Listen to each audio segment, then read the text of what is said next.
So to start off the episode, Pam, I've got to revisit. This is from one of the masterminds that I just had last night, and we got off on the thread of should your spouse be your best friend?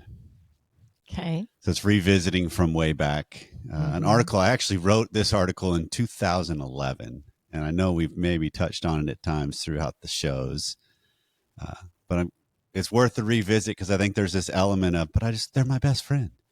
And if I remember right, when you first wrote this article way back then, I just had the hardest time with it. Yep. Do you remember what you had a hard time with, though? Why can't you be my best friend? Okay. Why not? Right? We're in the same house all the time. We love being together. Mm-hmm. What's wrong with that? What's wrong with calling your spouse your best friend? Well, and that's an absolutely fair question, because I think that's what we all strive for. That's what we all want. But I also don't think we understand the cost of if we attain that, because most of the time this whole conversation is framed in the idea of exclusivity rather than multiple relationships in the village mindset that rounds out the entirety of my life. Sometimes there are people that think of their bestie as they're the soul of the existence in that kind of capacity. So it depends on each individual's definition of a best friend and how they go about doing life and how they go about the relationship. And what they look for from each other. Because this is, there's a quote I came across that was in that article that was wrote from Elizabeth Gilbert. And she has a book called A Skeptic Makes Peace with Marriage. Okay. And it's modern Americans bring to their marriages the most overstuffed bundle of expectations the institution's ever seen. We expect that our partner will not merely be a decent person, but will also be our soulmate, our best friend, our intellectual companion, our greatest sexual partner, and life's complete inspiration. Nobody in human history has ever asked this much of a companion. It's a lot to ask of one mere mortal, and the inevitable disappointments that follow such giant expectations can cripple marriages. And so that one's about expectations. It is, but it also is one of those that it's recognizing we need multiple systems in our life to create a vibrant life. And far too often what we can do in this conversation, the way I think about it, is I place too much on my marriage to provide that vibrant life, rather than I also need to be creating my own vibrant life. Creating my own, having a community. All right, we talk a lot about that. We were given relationship for a purpose. Mm-hmm. It's not good for us to be alone, right? And that can be one-on-one, but typically that can be overwhelming for the other, right? Community gives us variety. It gives us other points of view. It gives us all kinds of And to be clear, I really believe friendship is a vital part of a relationship and a marriage. Yeah. There needs to be a friendship level and a friendly level that you enjoy each other's company. Okay. I just think what happens is we get caught in this scenario of I'm looking for you to replace what a hairy-legged dude should replace in my life. Of they are the confidant that truly is in my corner, calls out the incongruencies and the blind spots, because it comes different from you than it would from him, and then vice versa. You know, there's that element of, I think a lot of times what a wife can look for in a husband is they want him to be a girlfriend with a penis, when it's like that's not the role he plays sometimes. And it's like, no, you need to that's a girlfriend thing. Go with the girls and wrestle with that, because there's a different energy that's needed to create a vibrant sex life. Okay. And friendship's a part of that, but it's not the entirety of it, because there needs to be that discrepancy and difference between us and how we exist. So that Esther Perel talks about the space between us is where the eroticism lands. Yeah. And so I think it's an interesting thought conversation. Do you find that if you're talking with females, you get a different answer to that question than you do if you're talking to males?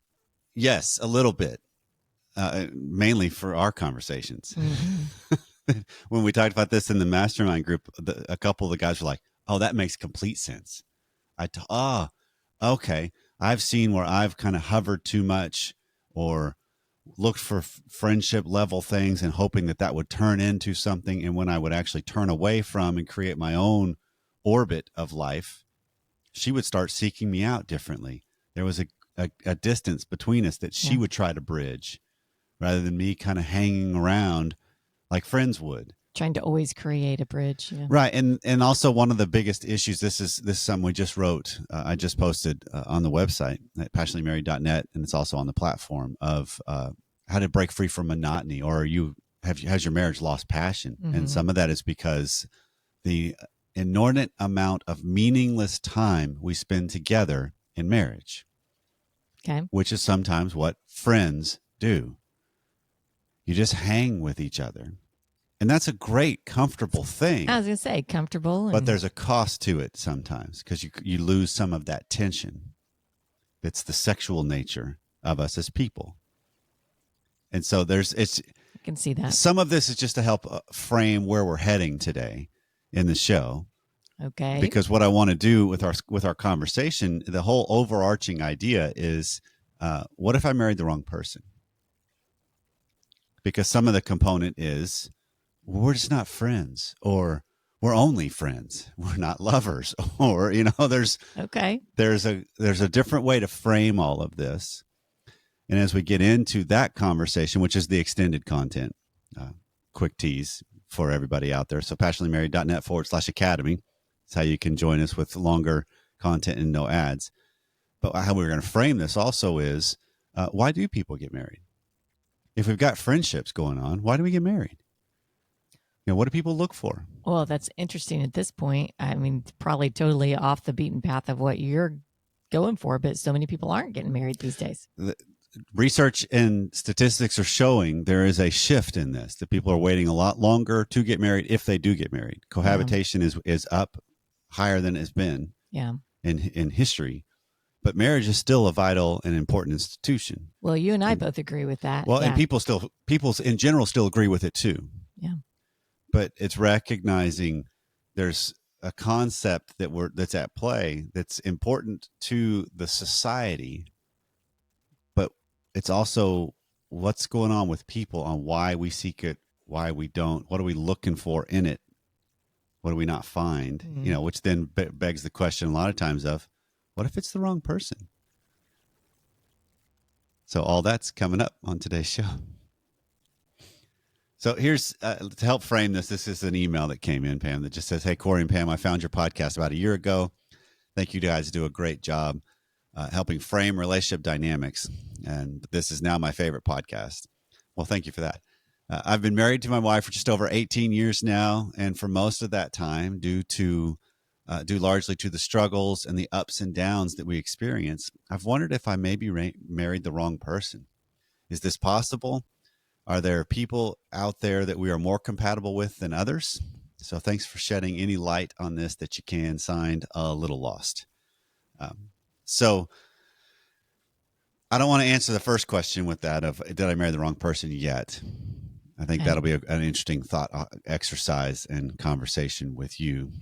But I do want to start with, what is it that makes us, why do we choose marriage as people? What do you think most people are looking for when it comes to life partner in marriage? I mean, my immediate canned response to that would be someone to grow old with, right? A companion. Yep. I think companionship's are definitely part of it. The security of companionship and creating a life together. That's definitely one. I mean, it's what we've seen modeled. Society's been built on it for history. Well, I mean, it's part of creating an established society, right? You have relationships, you have a family unit, you have kids together, you create experiences together. This is all part of just building something with someone else that you enjoy being with. Yeah. And that's an exciting prospect in my mind. Yeah. And what's so interesting is if you go back in time, marriage at first, as far as in the West, here in America, I mean, but even in biblical times, and then all the way in between, Marriage was an economic institution for partnership for life. It was a way people survived. Right? If you can marry your kids off, now all of a sudden that's the two are better than one mantra, and they will create a family of their own. And if you go back into the agrarian society that we used to have, you had kids because you needed the workers. So having kids wasn't necessarily as much about, I just want to have people that I can love and be around and enjoy great things with. Some of it's like, I need people out there in the field and Fair. helping make things happen. Fair. And this is what's changed as our world has become more and more comfortable and industrialized and automated. Mm. Now, all of a sudden, rather than us just merely working to try to survive, I've got a whole lot more time on my hands, which means the energy that used to be required to survive is now placed elsewhere. Well, that's going to take us down a whole different It train totally of thought, would. because I'm thinking of all these expectations I put on someone else in my family, spouse in particular, to fulfill roles. Was there a point in time when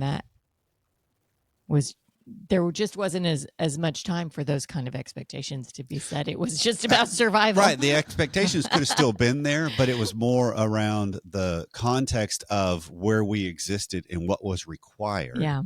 And this is one of those things, just as the thought, I came across an article that went viral on Google, or I don't remember where I found it, but it was a millennial or a Gen Z. I'm not sure which one, but she's now out of college and she's working a 9 to 5, and she's recognized how tired she is and how she does not have time that she wishes she had for a personal life.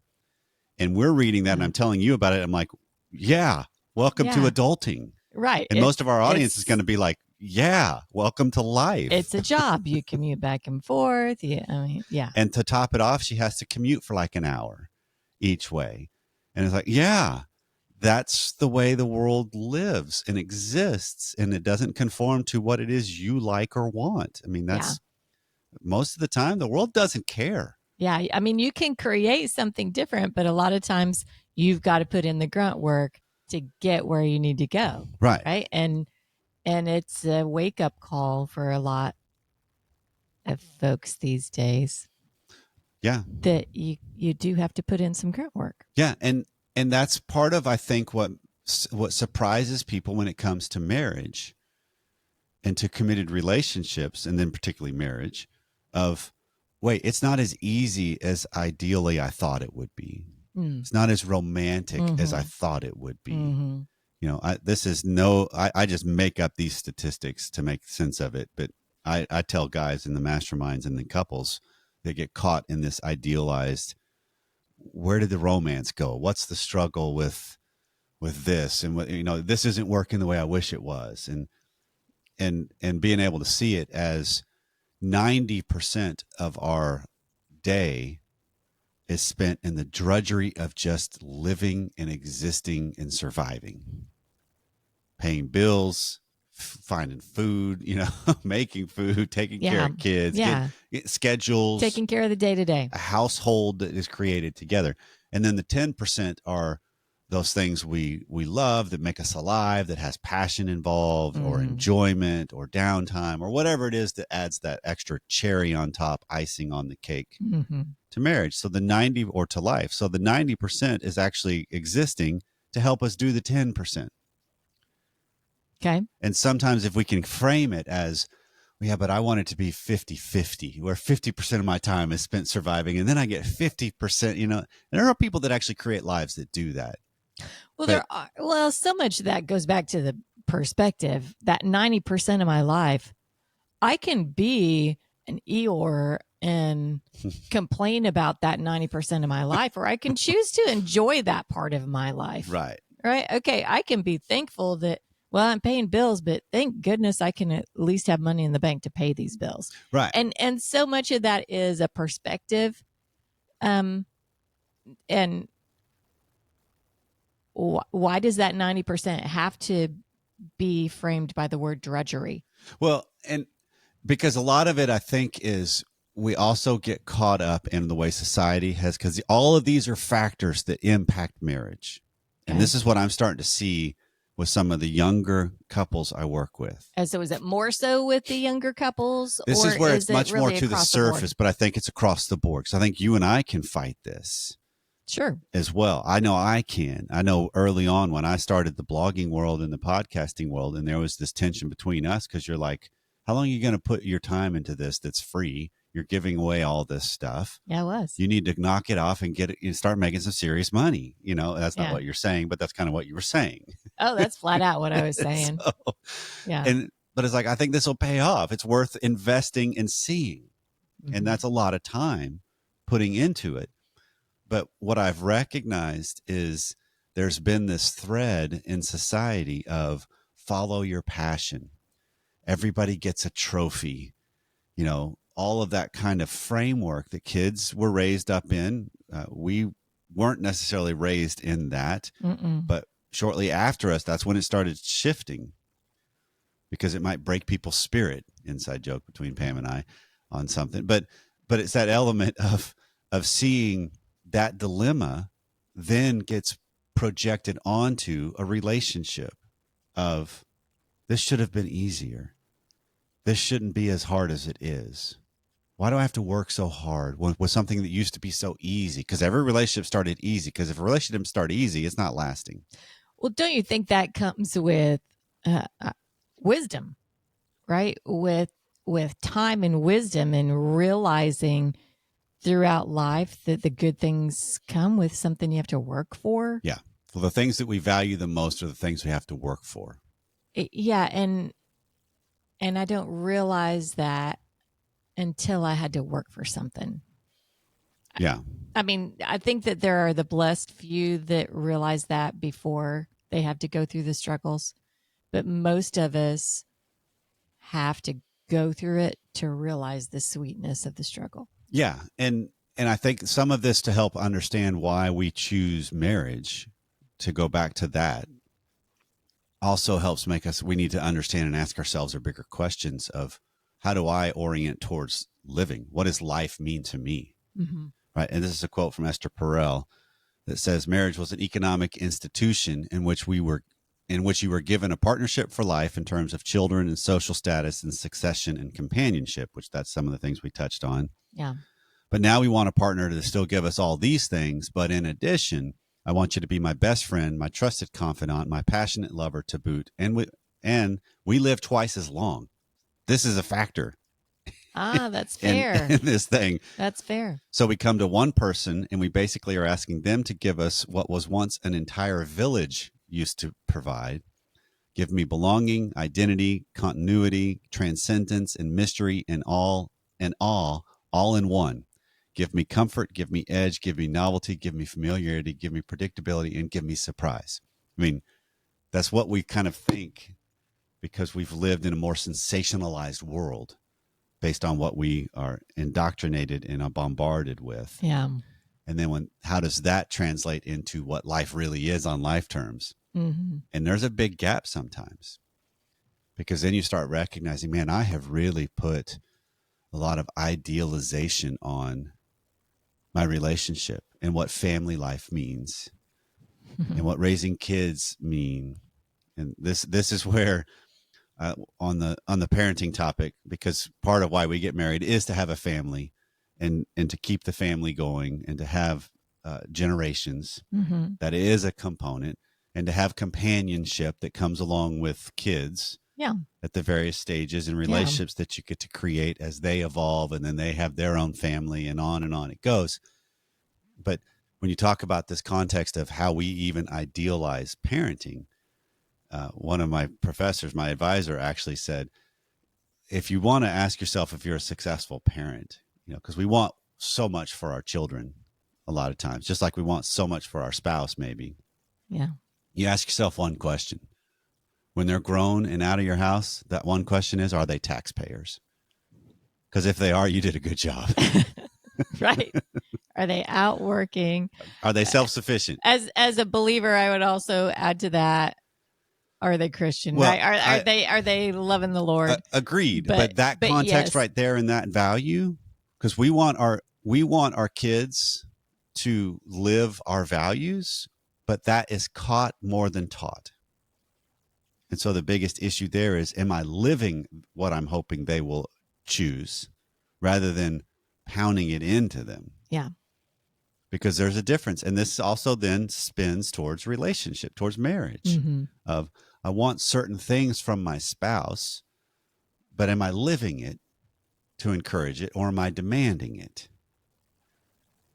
Right? Because I think there's things on when I look at marriage, I think a lot of times people want it to solve all of the ills of life, like loneliness, or fears, or all the different things that we face. It's not a big solution. I mean, certainly I can't expect it. I mean, you get the loneliness topic. Right. I mean, how many times have we talked about this, that you can be in the home together, sitting on the couch together, whatever, and be as lonely with them sitting there as if they weren't there. And if you have a biblical worldview, loneliness was a pre-fall condition. Adam was lonely. Yeah. And so Eve was created after Adam named all of the animals, which scholars think that was years of daily work. You talk about drudgery. It's like the world's first assembly factory line. Like, here they come and he's just naming them. Anyway. This one looks cool. What letter am I on now? Right, yeah. 3 years in and I'm on the letter E. Okay. So this is a couple of things I came across from Mark Manson, that he's got terrible reasons to get married. He gives some terrible reasons to get married. And one is to solve your relationship problems. Okay. Right. That's also a terrible reason to have a child. Yes, it is. Right. Number 2, because you're afraid of being alone. Yeah. Which that's true, because there's a lot of undercurrent if that's the big motivation you have. To prove something. This one's an interesting one. Prove something. Right. What are you supposed to be proven by getting married? Well, there's this element of, the clock is ticking, so I can prove that I'm marryable, I'm worth it, and so I settle or I rush, and there's a value that I need to prove what I'm capable of, because there's an undercurrent, because most of the couples I come across, when we can get really down into it, they discover they didn't get married for the reasons they thought they got married. Some of them are like, no, it's because they were safe. And you look at their history and it makes sense. Interesting. They were going to be consistent. You could count on them. You could rely on them. But the cost of that meant you didn't get some of the energy or some of the volatility or some of that, which actually adds some flair and some energy to life in marriage. And they're realizing this years later when they're sitting with you. Right. Okay. Or they've realized it, and that's what helped them kind of come back to working. And then the reason number 4 is because it's practical. Just this is just what he's talking about. Yeah. Because some of this is more societally driven, and it's almost going back towards the arrangement that marriage used to be. Yeah. Because used to, we would get cows for Sydney. Right. And then have to pay those cows for whoever Will marries. Right. And we would arrange that, which sometimes I'm okay with. Can we pick out who they're going to marry? A little dowry going. Yeah. Right. But it's just, there's an element of recognizing a component that plays out that's important. I think when we're looking at, what am I looking for from this institution, from this relationship? Because if I get to where I'm putting too much on it, I want it to fulfill more than they're capable of as a human being and more than a relationship is capable of. That's where I start getting all kinds of issues that come up.